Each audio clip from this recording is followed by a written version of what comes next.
কুমিল্লা থেকে ফেরার পথে সড়ক দুর্ঘটনায় চট্টগ্রাম ১ মিরসরাই সংসদীয় আসনের নবনির্বাচিত সংসদ সদস্য নুরুল আমিন আহত হয়েছেন। আজ মঙ্গলবার বেলা ৩টায় ঢাকা চট্টগ্রাম মহাসড়কের মোহাম্মদ আলী এলাকায় এই ঘটনা ঘটে। পরে নেতাকর্মীরা তাকে উদ্ধার করে বারৈয়ারহাট পৌরসভার একটি বেসরকারি হাসপাতালে প্রাথমিক চিকিৎসা দিয়েছেন।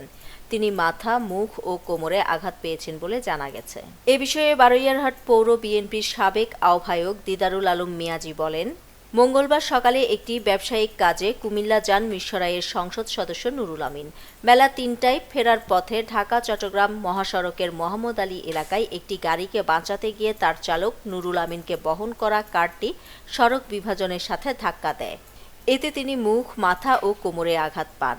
আমরা বারৈয়ারহাট পৌর সদরের একটি বেসরকারি হাসপাতালে প্রাথমিক চিকিৎসা শেষে উন্নত চিকিৎসার জন্য চট্টগ্রাম শহরে নিয়ে যাচ্ছি।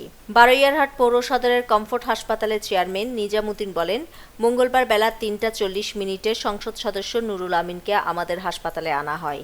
আমাদের কর্তব্যরত চিকিৎসকরা প্রাথমিক চিকিৎসা দিয়েছেন। তিনি মুখ, মাথা ও কোমরে আঘাত পেয়েছেন।